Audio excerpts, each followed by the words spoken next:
بچے زیادہ باتیں کرتے ہیں, آپ کو پتہ ہے, ہر وقت بولتے رہتے ہیں, بے وقت بولتے ہیں, ہوتا ہے نا. بچوں کو دیکھا ہے نا, کچھ نہ صبح اٹھتے ہی کچھ نہ کچھ بولنا چاہتے. جب وہ میچور ہوتے ہیں خاموش. جیسے جیسے انسان میچور ہوتا رہتا ہے اس میں خاموشی کا عنصر بڑھتا چلا جاتا ہے, یہاں تک کہ بالکل خاموش. کوئی ضرورت کی بات ہوگی تو کرے گا, چپ بیٹھا رہے گا, اسی میں اس کو سکون ملتا ہے. ہم نے بڑے بڑے علماء دیکھے ہیں, اپنے مشائخ کو دیکھا ہے. مفتی رشید احمد صاحب رحمہ اللہ کی میں اکثر مثال دیتا ہوں. ان کی آدھے گھنٹے کی مجلس ہوتی تھی. جب وہ مجلس میں آ کے بیٹھتے تو بسا اوقات پوری مجلس میں خاموش رہتے. بھئی ایک ٹائم دیا ہوا تھا انہوں نے اپنے مریدوں کو آدھے گھنٹے کا, کہ اس میں ملاقات کے لیے آنا چاہو تو آ سکتے ہو. اور علماء کو تو وہ علماء اور طلباء جا کے بیٹھتے تھے ان کے آفس میں.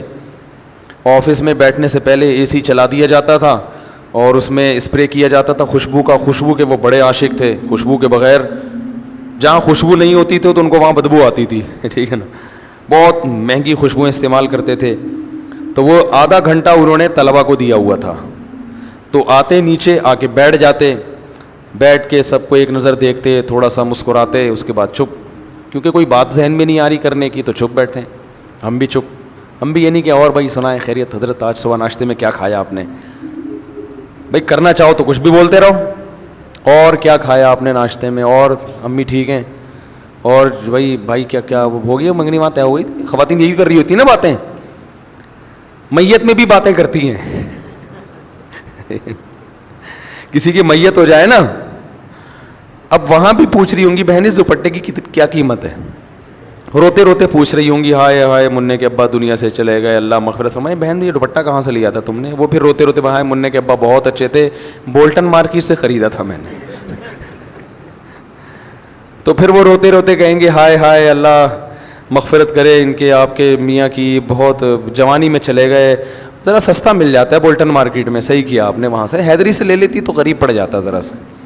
تو ان کی باتیں رکتی نہیں. ہمارے حضرت آگے بیٹھتے تھے چپ, ہم بھی چپ اور حضرت بھی چپ, اس لیے کہ کوئی اہم بات آ ہی نہیں رہی. جب تک کوئی اہم نہیں ہے تو پوچھنی نہیں ہے. اب یہ کیا کہ آپ نے ناشتے میں کیا کھایا, فلانا کیا کھایا, یا تو دیکھو کوئی بیٹھا ہی گپ شپ کے لیے ہو. دوست احباب کی محفل بعض دفعہ ہوتی ہی گپ شپ کے لیے, وہ تو محفل سجائی ہی گپ شپ کے لیے گئے ہیں نا, اس میں تو ٹھیک ہے. نارملی انسان جتنا خاموش ہوگا اکثر یہ اس کے ذہین ہونے کی علامت ہے کہ یہ میچور ہے, سمجھدار ہے. بلا وجہ بولتے رہنا یہ اس کی علامت ہے کہ آپ کی عقل کامل نہیں ہے. سمجھ رہے ہیں کہ نہیں سمجھ رہے ہیں؟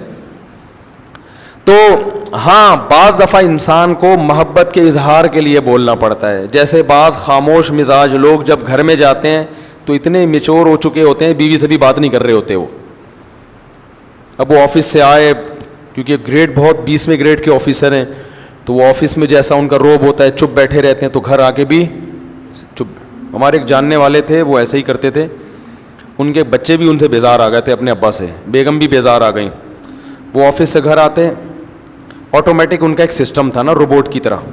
اس وقت صاحب آفس سے گھر آئیں گے تو جیسے ہی گھر آئیں گے دروازہ پہلے سے کھلا ہوا ہونا چاہیے. وہ جائیں گے اپنے خاص روم میں بیٹھیں گے, ان کی بیگم ان کے لیے روبوٹ کی طرح چائے پیش کر دیں گی. وہ چائے پئیں گے, بات کچھ نہیں, سلام دعا بھی نہیں کرتے تھے. وہ بیگم صاحبہ چائے پیش کریں گی, چائے پئیں گے, آرام کریں گے تھوڑی دیر, اس کے بعد اپنا جو بھی ورک ہے کوئی فون پہ بات چیت کی, اور پھر ٹائم پہ اپنا سو گئے, صبح اٹھے چلے گئے. اچھا بچوں کے ساتھ آتے ہی بچوں کو تھوڑی سی جیب خرچی دے دی, چپ, باتیں نہیں, چپ, جیب خرچی پکڑائی, نکل لیے. تو یہ تکبر ہے. اس خاموشی کو کہیں آپ یہ نہ سمجھے کہ ماشاءاللہ بہت سمجھدار ہیں. مفتی صاحب نے کہا تھا کہ جو ذہین لوگ ہوتے ہیں وہ باتیں نہیں کرتے, چپ رہتے ہیں. تو بھائی جہاں بولنے کا موقع ہو وہاں بولنا چاہیے. اللہ میرے والد صاحب کی مغفرت کرے, ہمیں والد صاحب کے انتقال پہ اتنا افسوس ہوا, گھر کی رونق ختم ہو گئی. کیونکہ جب وہ آتے تھے بات چیت کرتے تھے, لطیفے جو میں اکثر بیان میں سناتا ہوں والد صاحب سے سنے ہوئے ہم نے. تو گھر میں جب آپ جائیں تو بیوی بچوں کے ساتھ گپ شپ لگائیں. یہ گپ شپ محبت کے اظہار کے لیے ہوتی ہے, اس میں کوئی وجہ نہیں ہوتی. ویسے جب بات چیت کریں نا تو آفس میں ریزرو رہا کریں, بلا وجہ بات چیت چپ کر کے بیٹھو بھائی, یہاں کام کی بات ہے تو کرو, نہیں تو پتلی گلی سے نکلو. اب جیسے مجھ سے بھی کوئی ملنے کے لیے آئے, کوئی کام کی بات ہے, تو مجھے بھی میں کہتا ہوں بھائی اس کام کی بات کو فوکس کرو, ایران توران نہ جاؤ. فون میں نے ریسیو کر لیا کسی کا, وہ ایران توران شروع کر دیتے ہیں. بھائی جو آپ کا مسئلہ ہے اسے آپ پوچھیں, اگر پھر بھی وہ ادھر ادھر طول دیتا ہے تو میں لائن کاٹ دیتا ہوں کہ ہم اب گپ شپ کے لیے آپ سے ہم نے بات نہیں کی ہے. گپ شپ کیا ہے تو پھر دوستی ہے, تو پھر چلو وہ ہائی وے پہ چلتے ہیں, وہاں بیٹھ کے وہ بنوائیں گے انشاءاللہ, اور پھر گپے بھی لگائیں گے. سمجھ رہے ہیں نا؟ تو اس میں بعض لوگوں کی عادت ہوتی ہے وہ فری ہو جاتے ہیں. اور میں نے یہ چیز بھی نوٹ کی ہے, بہت معذرت, کہ خواتین کے جب فون آتے ہیں تو وہ بات کو طول دیتی ہیں, ٹو دا پوائنٹ بات نہیں کرتی, بہت لمبی. مرد کا جب فون آتا ہے تو وہ مختصر بات کرتے ہیں. وجہ اس کی یہی ہے کہ خواتین کو بات سمیٹنا نہیں آتی ہے, سوائے ان خواتین کے جو میرا بیان سن رہی ہیں, کیونکہ پھر نیگیٹو کمنٹس بہت آتے ہیں, تو ان خواتین کے علاوہ کی بات کر رہا ہوں, طول دیتی ہیں. قرآن میں آتا ہے نا, وَمَن يُنَشَّأُ فِي الْحِلْيَةِ وَهُوَ فِي الْخِصَامِ غَيْرُ مُبِينٍ.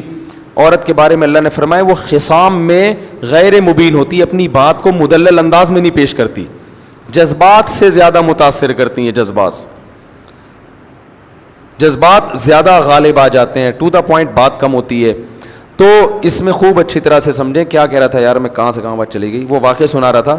تو وہ صاحب جب گھر میں آتے ہیں چپ روبوٹ بن کے نا, وہ چائے پئیں گے, سو جائیں گے, رات کو کھانا آ جائے گا ان کے سامنے رکھا جائے گا بالکل ٹائم پہ, کھانا آیا, کھایا, تھوڑا چہل قدمی کی اکیلے, پھر سو گئے, پھر صبح اٹھے. ایسے ان کی روٹین. میں جب ان کا کبھی ذہن میں تصور آتا ہے تو میں اپنے والد صاحب کا آتا ہے, میں نے کہا یار وہ کتنے, جب انسان کمپیئر کرتا ہے نا, جب تک کوئی آپ کے سامنے اپوزٹ مثال نہیں ہوتی تو پھر اپنوں کی قدر کہتا ہے یار کیسے زبردست آتے ہیں. حالانکہ ان کی بڑی عزت تھی محلے میں, بہت ہر جگہ عزت ہوتی تھی ان کی, لیکن گھر میں آ کے بالکل بچوں میں گھل مل جایا کرتے تھے, لطیفے بھی سناتے تھے, غصہ بھی ہوتے تھے, ہنسی مذاق کی باتیں بھی کر لیتے تھے. تو یہ خاموشی کا مطلب ہرگز نہیں ہے. تو یہ جو بات چیت کی جاتی ہے, بعض دفعہ بات چیت کی وجہ اظہار محبت ہے.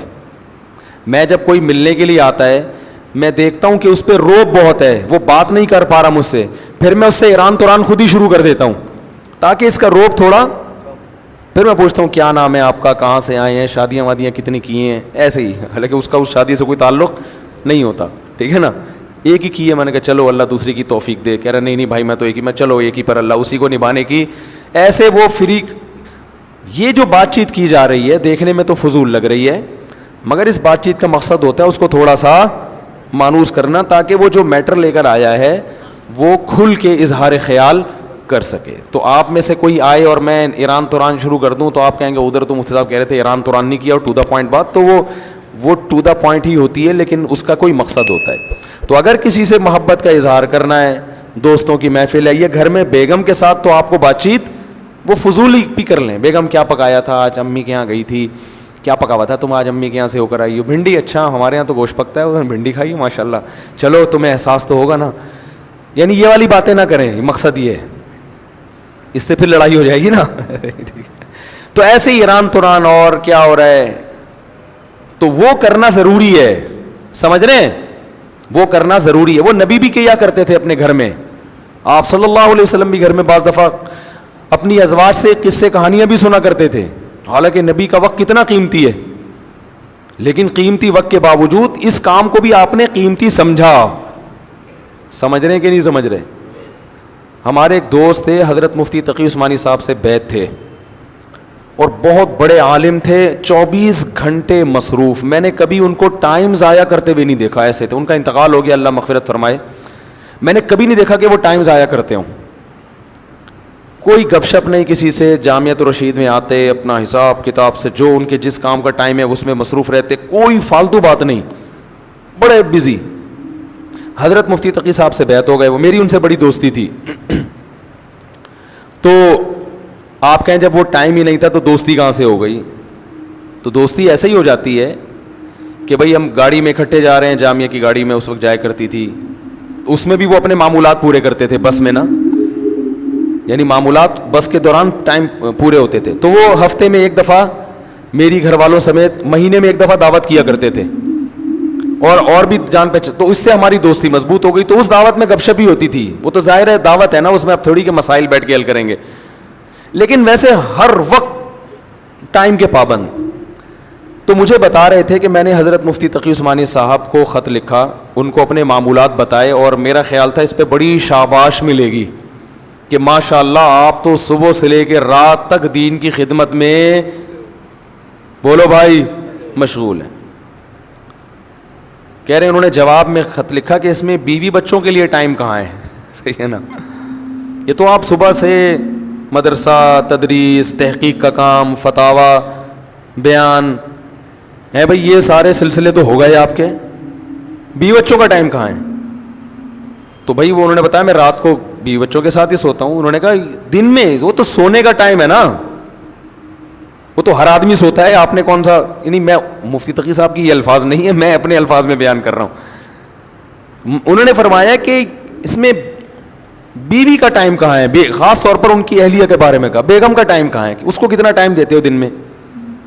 تو کہتے ہیں مجھے احساس ہوا یار یہ تو, انہوں نے کہا نبی صلی اللہ علیہ وسلم تو روز وقت دیتے تھے, تو اس میں بیگم کا ٹائم کہاں ہے؟ کہہ رہے ہیں مجھے احساس ہوا کئی سال سے بیگم کے لیے میں نے الگ سے کوئی ٹائم, بولو بھائی, رکھا ہی نہیں ہے. تو پھر حضرت نے تنبیہ کی کہ دین, آپ جو کچھ دینی خدمات کر رہے ہیں اللہ کو خوش کرنے کے لیے کر رہے ہیں نا, تو اللہ کو خوش کرنے میں اللہ کے حقوق کے ساتھ بندوں کے حقوق بھی ہیں. تو بندوں کے حقوق میں اس بیوی کا بھی کچھ حصہ ہے. کتنے مرد ہیں کاروبار میں اپنے آپ کو کھپا دیا انہوں نے,